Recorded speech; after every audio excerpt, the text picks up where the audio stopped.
like for streets, man, at one point, you know, transitioning, the best investment was probably to invest in rap music or music. Do you feel like it's still the best investment, or are there better investments? What's your opinion Well, on that? I would challenge anybody. It's like I use Bank as an example. Like Bank was a rapper. Bank is bigger now, being himself as a personality. Exactly. So I Exactly. tell anybody, if you could sell 1 million albums, you could sell 1 million anything. A million books. 1 million books. You could sell 1 million, million pair of sneakers, fucking 1 million t-shirts. hiking boots. And for me, I just want to Exactly. challenge us. My goal has been to challenge my people to think differently. Like drugs is the easiest way to do. By the way, I did it, right? Until I had a gun put to my head, and I was like, oh, I didn't know that. This came with that. Oh, I don't want to do this that bad. I stopped. And so for me, I just look at it like I would tell anybody, invest in something that you believe in, and it don't have to be rap music, because rap is probably the worst thing you can invest in, because if you a big dope boy and you invest in a little nigga, if you do your job, for real, that little nigga should have more money than you. Facts. If you do your job, right? Right. Like, don't get me wrong, Baby and Slim have more money probably than their guys, but that's because they had 5 Waynes. So it's different, right? But Right. if I take a little nigga from the hood, like, dog, the kid you mentioned, I signed this kid from the hood, turned him up. As soon as he fucked the bitch I used to fuck, he thought we was on the same level. And now he treat me like he a boss too. Nigga, I got you the money. Meaning I can still go get some money. You can't without me. And he humbled himself. He out of jail now, and he figuring it out. But it's just, I don't understand why we put so much money into people that don't understand. To me, I'm challenging us to invest our money in more things than just rap. Like a podcast, for example. If you had hypothetically speaking, if you had a half a ticket in the streets and you had to invest, what would Ray Daniels go back and invest in? Well, this nigga scream, man. This nigga scream. Boy, you the motherfucker hood Barbara Walters. This nigga put me in a scenario. Okay, so a couple things matter. Do I have a name, or am I nobody? You got some reputation. Okay, cool. Guess what, nigga? We call those restaurants. Then you just open one.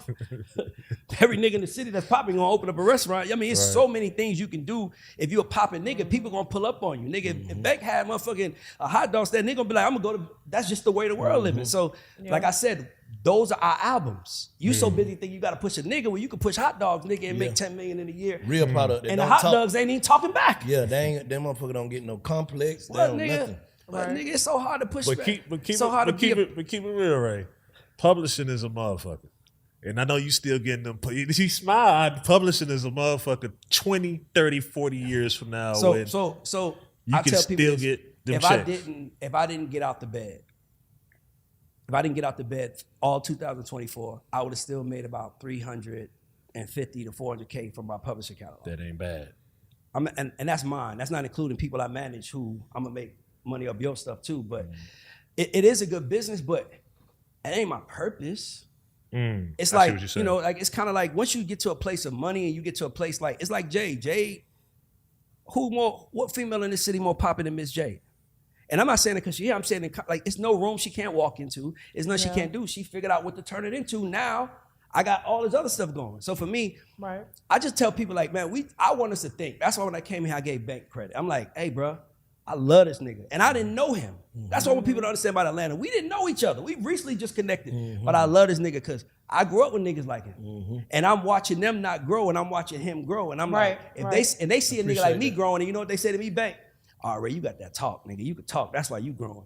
They see a nigga like you growing, they like, he got that talk, but he talk like me rather than me. And I'm telling niggas, I only talk like this because I worked at the fucking airport. And I was pushing wheelchairs, nigga. I was a hood nigga. When you push your old white people, you can't greet them like, what's up, shawty? You know what I'm saying? You trying to get a tip out of these motherfuckers, so you got to learn to say, hello, ma'am, how are you? I just kept the accent with me, but seeing niggas watching Bank come up to me shows the growth of what we're doing, and to me, that's what I want to.